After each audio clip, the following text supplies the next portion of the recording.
दोस्तों नमस्कार। अभी अभी रामपुर व आजमगढ़ में लोकसभा सीटों के लिए चुनाव हुए थे। अभी अभी से मतलब अभी कुछ दिन पहले इन दोनों सीटों को सपा का गढ़ माना जाता है और कोई सोच भी नहीं सकता था कि बीजेपी ये सीटें जीत भी सकती है, क्योंकि इस बार से पहले बीजेपी रामपुर सीट 2014 में जीती थी। उससे पहले 1998 में मुख्तार अब्बास नकवी ये सीट जीते थे, यानी कुल 6 चुनावों में 2 बार। वह भी तब जब यहाँ सपा, बसपा व कांग्रेस जैसे दलों में से 2-2 प्रत्याशी मुस्लिम समाज से उनके खिलाफ खड़े थे। तो वोट बंटने से बीजेपी इस सीट पर जीत गई थी। ऐसे ही एक बार रमाकांत यादव जब बीजेपी में थे तो बीजेपी आजमगढ़ सीट जीत पाई थी। उसके पहले या बाद में कभी नहीं जीती। कारण यहाँ यादव मुस्लिम गठजोड़ या दलित मुस्लिम गठजोड़ बन जाता था और दोनों ही गठजोड़ बीजेपी पर भारी पड़ जाते थे। दूर क्यों जाएं, अभी हाल ही में जो विधानसभा के चुनाव हुए उन्हीं को विश्लेषित करके देख लीजिए। उनमें भाजपा आजमगढ़ की 10 की 10 विधानसभा सीट हार गई थी। ऐसी ही कुछ रामपुर क्षेत्र की सीटों की कहानी है। लेकिन दोस्तों, इस बार सपा खेत रही और बीजेपी दोनों सीटें जीत ले गई। तो क्या इसे तुक्के में मिल गई जीत समझें? नहीं, यह तुक्का नहीं है। यह मतदाताओं के सुविचारित मतदान से हुई जीत है।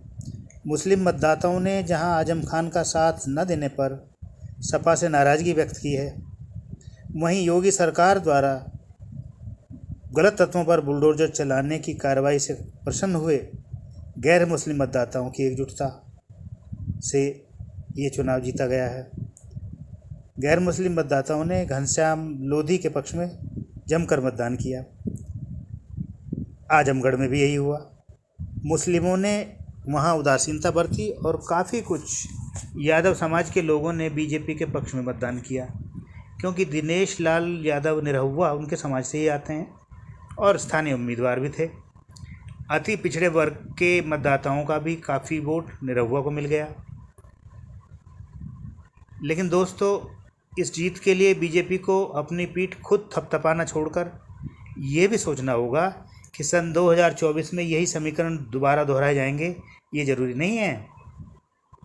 मुस्लिम समुदाय ने इस बार भी बीजेपी को वोट नहीं दिए हैं।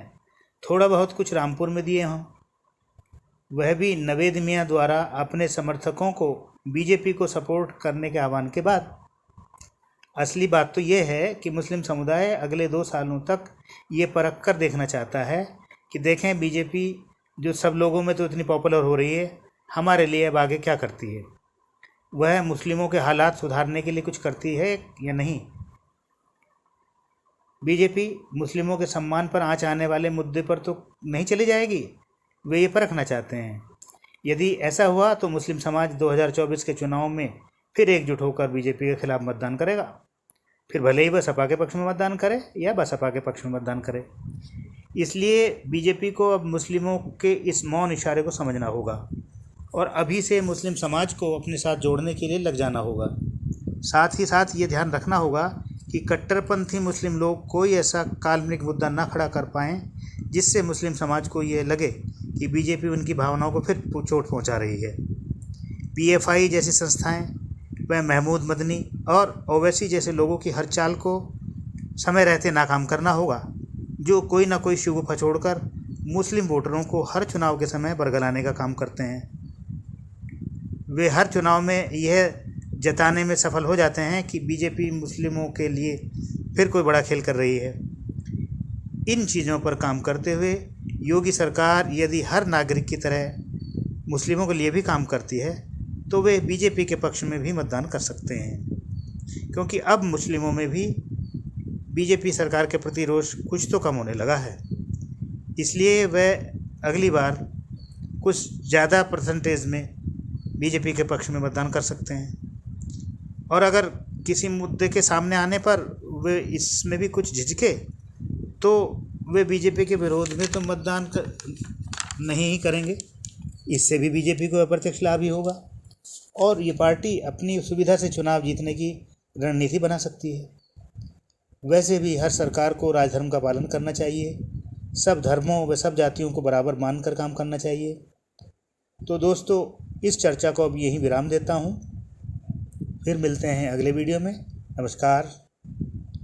इस मुद्दे पर आप अपने विचार कमेंट बॉक्स में लिखकर हमें बता सकते हैं। साथ ही मेरा यह निवेदन है आपसे कि ये वीडियो अगर आपको पसंद आ रहा है तो इसे लाइक करें, शेयर करें, सब्सक्राइब करके बेल आइकन ज़रूर दबा दें। धन्यवाद।